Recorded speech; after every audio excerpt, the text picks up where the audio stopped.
The station's artificial night cycle had just dimmed the corridor lights when the knock came.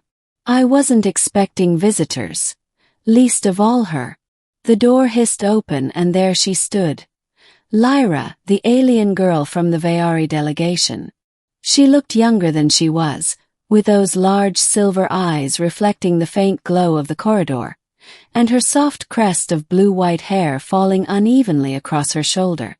She wasn't wearing the flowing robes her people usually did in public, just a plain station tunic, too long for her slim frame. And then, in a voice both hesitant and unwavering, she asked, "May I sleep beside you tonight, human?" For a moment, my brain stalled like an engine stripped of fuel. I was just an engineer, station maintenance, human core.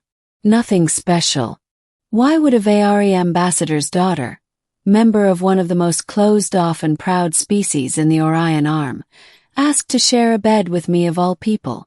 I stammered. "Are you sure you have the right room?"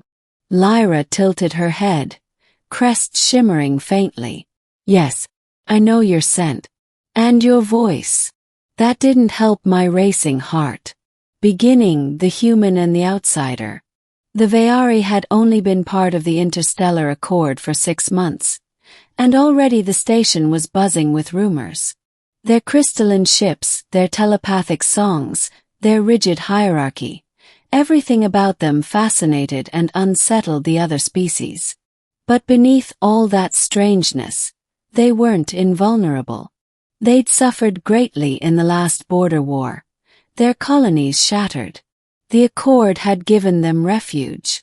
And somehow, out of all the humans stationed here, I'd crossed paths with Lyra. Had started small. She'd wandered into engineering one cycle, watching as I repaired a coolant conduit. Most humans gave the Veari space. They were considered untouchable, almost sacred. But I didn't shoo her away. I explained what I was doing, showed her the tools. Her silver eyes had widened with curiosity. She started visiting more often. Sitting cross-legged on crates, asking questions, even helping me carry equipment when the other engineers weren't looking. I thought it was harmless. A friendship, maybe. But standing in my doorway that night asking to stay, it felt like something more, something dangerous. "Lyra," I said carefully, "if someone sees you here, it could cause problems. For you. For me." Her crest lowered slightly, an alien gesture of shame or disappointment. "I will not be seen. I cannot sleep among my own tonight. The walls are too loud. Too many thoughts." The Veari, I'd learned, shared a form of empathic resonance. Being among her kind meant feeling their emotions like background noise. Maybe the station's cramped quarters made it worse. "And with me it's quieter." "Yes." Lyra nodded. "Your mind is different. Solid. Like stone in the river. I can rest near it." My throat went dry. She wasn't asking out of romance or ritual. It was survival. Comfort. Still, the idea of letting her into my room, into my bed, was terrifying. If anyone found out, I could lose my post or worse. But when I looked at her, her fragile shoulders trembling just enough to betray exhaustion, I couldn't say no. "All right," I said at last. "But just for tonight." Her expression softened into something I'd never seen before. Trust. Middle two worlds sharing shadows. That first night, Lyra curled up on the far edge of the bed, facing the wall. She moved like a wild creature unused to closeness, limbs tucked in, as if expecting rejection. I stayed awake longer than I should have, listening to her breathing even out. When morning came, she was gone. But the next night she returned. And the one after that. It became our secret ritual. We didn't talk much at first. Just shared the quiet. But eventually she began asking questions in the dark. About Earth. About what it meant to dream. About why humans laughed at pain or sang when they were alone. In turn, I asked about her people. The resonance. The burden of always being connected. The way her society shunned solitude, treating it as a flaw. Lyra admitted she'd always been too quiet, her resonance weaker than most. That was why she found me bearable. I thought it made me broken, she whispered one night. But near you it feels like freedom. I didn't know what to say, so I told her the truth. You're not broken, Lyra. You're just different. And different isn't bad. Her silver eyes glistened in the low light. Of course, secrets never last on a station. One cycle, as I was repairing an atmospheric valve in the hangar, the station's admiral herself stopped me. "Engineer Mason," she said sharply.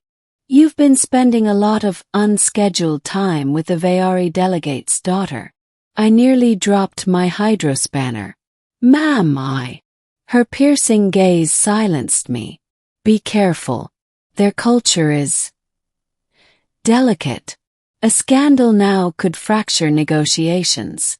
Humanity's reputation hangs on this."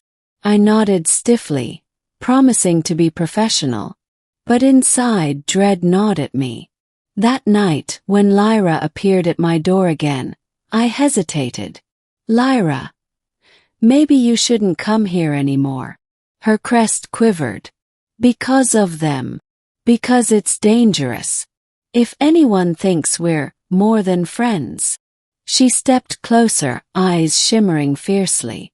"And if I do not care what they think? If the only place I feel peace is here, with you?" I swallowed hard. The air between us pulsed like a taut string. Then softly she said, "Do humans fear closeness so much?" I wanted to tell her yes, that I feared it, feared what it would mean. But when she reached out, her cool fingers brushing my hand, I realized the truth. It wasn't fear of her. It was fear of losing her. Crisis. Shadows exposed.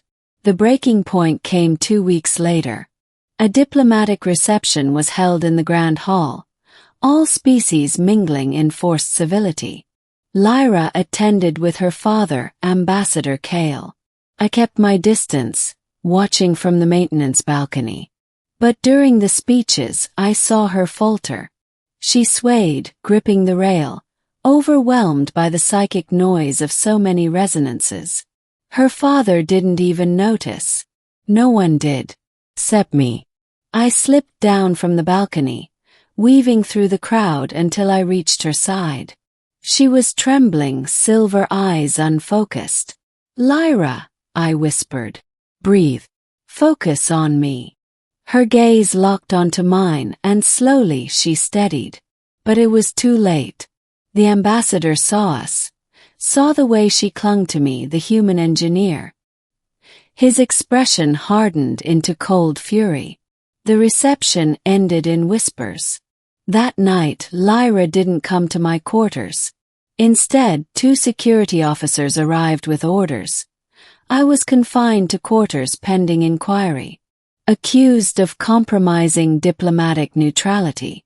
I sat alone in the silence, heart hammering. Had I doomed not only myself, but humanity's fragile alliance with the Vayari? Hours passed. Then, as the lights dimmed to night cycle, my door slid open. Lyra slipped inside, eyes blazing. "They would forbid me from seeing you," she said, voice trembling with suppressed rage.